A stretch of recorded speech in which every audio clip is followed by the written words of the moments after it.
É impossível recorrer ao plenário contra uma decisão da turma. Daniela, quem diz? O regimento do Supremo e os ministros do Supremo Tribunal Federal. Eu queria te ver, Felipe, em nome dessa amizade, eu quero te dar uma sugestão. Põe a Tereza de vice-governadora, que vai ficar imbatível, que é a mulher popular. A origem de todo esse mal-estar institucional é a reação autoritária do Supremo Tribunal Federal aos seus críticos. Queridos amigos, tudo certo com vocês? Hoje o vídeo está pesado, mas necessário. A jornalista Daniela Lima, lá na Globo News, resolveu dar aula de direito, ou melhor, aula de militância, ao criticar a tentativa do Congresso de recorrer ao plenário do STF, no caso do deputado federal Alexandre Ramagem. Segundo ela, Hugo Motta sabe que é impossível recorrer ao plenário com base no direito. Ou seja, ela já decretou que a ação é só política. Claro, enquanto isso elogiou o Supremo, puxou o saco do ministro Flávio Dino, como de costume, como se ele fosse o novo Messias da República. Mas veja só, enquanto ela bajulava o Dino ao vivo, viralizava na internet um vídeo do próprio ministro Flávio Dino fazendo justamente o que ela condenou: política descarada. Ele simplesmente sugeriu um nome para vice-governadora no Maranhão. Isso mesmo, o ministro do STF fazendo campanha política. Pode isso? Estamos rumo aos primeiros 1.000 seguidores. O meu muito obrigado a todos vocês. Para ajudar o vídeo a furar a bolha no YouTube, peço gentilmente que você deixe o seu like e se inscreva no canal. Vamos de informação. Mas Hugo Motta sabe. E se os deputados não sabem, você que está em casa precisa saber. É impossível recorrer ao plenário contra uma decisão da turma. Daniela, quem diz? O regimento do Supremo e os ministros do Supremo Tribunal Federal, em inúmeros casos já julgados.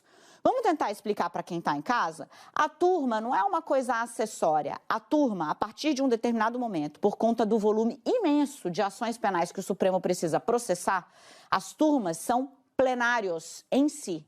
Você tem 2 turmas no Supremo Tribunal Federal, cada uma delas com 5 integrantes. O único que não participa de nenhuma das 2 é o presidente do plenarião. A partir do momento em que se entendeu que determinados casos só tramitam nas turmas para tentar dar vazão, porque aí você decide se você reclama que a justiça é lenta ou que a justiça é muito rápida. Pode reclamar, mas aí você precisa decidir. A partir do momento que tentou se dar vazão aos processos no Supremo, entendeu-se que as turmas são plenários, elas são colegiados. E o plenarião, digamos assim, com os 11 ministros, não é instância revisora de decisão de turma. Quem diz isso? O regimento e os ministros do Supremo. Os 11 julgaram e decidiram. Plenário grande, o plenarião, digamos assim, não é instância revisora das turmas. Dito isso, o movimento político, a fala, a grita, pode acontecer? Pode. Mas Hugo Motta sabe que é impossível fazer um recurso ao plenário se for adotar o direito como base. O que os deputados decidiram rasgar na hora que eles aprovaram esse projeto. O que aconteceu? Teve a derrota unânime, recado fortíssimo. Eu destaco a fala do ministro Flávio Dino, que diz: só em tiranias um poder elabora o orçamento, decide como executar o orçamento, abro parênteses aqui, sem transparência, inicia e susta arbitrariamente ações penais. É isso que quer o Congresso Nacional. Não é que igualar, ele quer se sobrepor a todos os outros poderes. O ministro Flávio Dino deu um recado duro, Cristiano Zanin idem. O ministro Alexandre de Moraes fez um voto que era praticamente uma aulinha sobre como você deve ler o artigo 53, mostrando para os deputados que aquilo ali não fazia o menor sentido. E a ministra Carmen Lúcia foi firmíssima.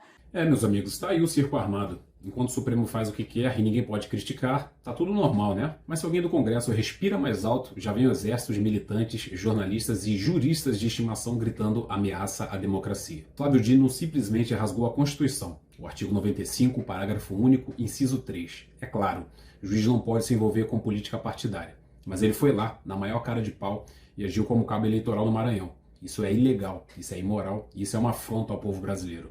Eu queria te ver, Felipe, em nome dessa amizade, eu quero te dar uma sugestão. Põe a Tereza de vice-governadora, que vai ficar imbatível, que é a mulher popular, viu? Uma coisa que eu pude ver aqui.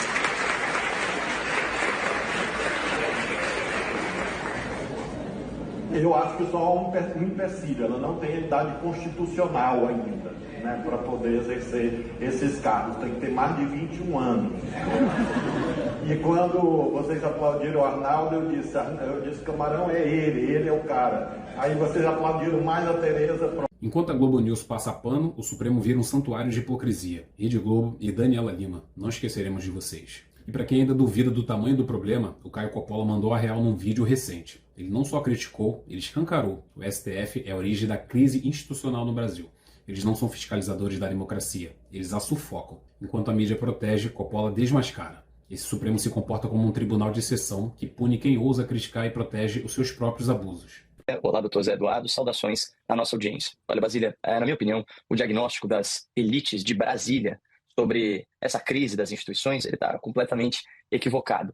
A pressão pela anistia aos perseguidos do 8 de janeiro, ela é apenas o sintoma da crise e não a sua causa, como fez parecer aí o presidente da Câmara Federal.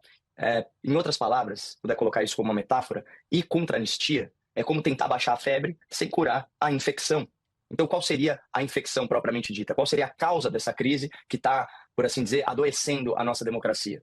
A origem de todo mal-estar, a origem de todo esse mal-estar institucional é a reação autoritária do Supremo Tribunal Federal aos seus críticos. Eu posso dar vários exemplos aqui de coisas que vêm acontecendo ao longo dos últimos anos e que foram amplamente noticiadas pela imprensa, até de forma, ao meu ver, equivocadamente naturalizada. Então, vamos citar alguns exemplos. Eu fiz até uma listinha aqui. O STF não gostou de uma notícia, ele vai lá e censura a matéria. O STF não gostou do que um entrevistado disse, ele vai e censura a entrevista. O STF não gosta da opinião de uma revista, então ele manda os seus assessores usarem a criatividade, né? A gente lembra desse episódio, para investigar esse órgão de imprensa. O STF não gosta da opinião de um influenciador, ele suspende a sua conta na rede social. O STF não gosta da opinião de um parlamentar, né? Então ele viola a imunidade e prende o parlamentar alegando flagrante. O STF não gosta da opinião de um empresário, ele vai e bloqueia as contas bancárias desse empresário. O STF não gosta de um parecer da Procuradoria-Geral da República, ele simplesmente ignora o Ministério Público. O STF não gosta de um projeto de lei, como nós estamos vendo, no caso da anistia, e ele faz pressão sobre o Congresso. O STF, né, esse se tornou o grande símbolo dessas manifestações, né, não gosta de uma frase escrita com batom numa estátua e trata uma manifestante como se ela fosse uma criminosa, perigosa, né, e já condenada. O STF não gosta de um candidato, aí vem o TSE, né, essencialmente composto pelo STF, e torna esse candidato inelegível por causa de uma reunião com embaixadores e críticas aí ao sistema eleitoral. E, finalmente, mesmo quando a gente tem um ministro do STF como suposta vítima de um caso, é ele que vai investigar e julgar todo esse procedimento. Então, pessoal, quando a sociedade ela tem essa percepção, né, de que os juízes não estão seguindo a lei e não estão sendo imparciais, aí instala-se uma crise de legitimidade e também uma crise de credibilidade. É isso que a gente viu divulgado aí na manchete do Poder 360 ano passado. Eu já trouxe essa notícia só para amarrar, Basília. A avaliação positiva do STF cai de 31% para 12% em 2 anos. Então, como eu disse anteriormente, esse clamor público pela anistia, ele é só o sintoma da crise. A causa dessa crise é o autoritarismo, a meu ver, inconstitucional do Supremo Tribunal Federal. E a coisa não para por aí. A Folha de São Paulo publicou uma bomba. O STF está escondendo dados públicos sobre 154 voos da FAB, usados por seus ministros entre 2023 até fevereiro de 2025. Isso mesmo, aqueles que cobram transparências nas emendas parlamentares se recusam a dizer para onde foram com o avião da FAB. Só o ministro Pavão gastou milhões em viagens. Será que ele foi passear na Europa? Quem sabe curtir um showzinho na Itália, hein? Quer mais? Durante 4 anos, o Supremo barrou uma auditoria no sistema de distribuição de processos, aquele que deveria ser aleatório. Mas, adivinha, os processos caíam sempre nas mãos dos mesmos ministros. Coincidência? O ministro Barroso chegou a autorizar uma investigação, mas voltou atrás. Por quê? Estão escondendo o que da população? E é esse o STF que a Daniela Lima tanto defende. Um tribunal que esconde dados públicos, interfere na política, rasga a Constituição e ainda se coloca como guardião da democracia. Enquanto essa turma vive numa bolha, achando que mora em Nárnia, o povo brasileiro está acordando. A verdade está vindo à tona e não tem bajulação da Globo News que esconda isso por muito tempo. Se esse vídeo fez sentido para você, comenta aqui embaixo o que você acha da atuação do STF. A mídia tá mesmo passando pano? Deixa o like, compartilha esse vídeo nas suas redes sociais, vamos furar a bolha. E para você que ainda não me conhece, meu nome é Jander Pires, jornalista fora da bolha dos militantes de esquerda. Aqui a gente fala a verdade sem filtro. A gente se vê no próximo vídeo. Valeu, meus amigos.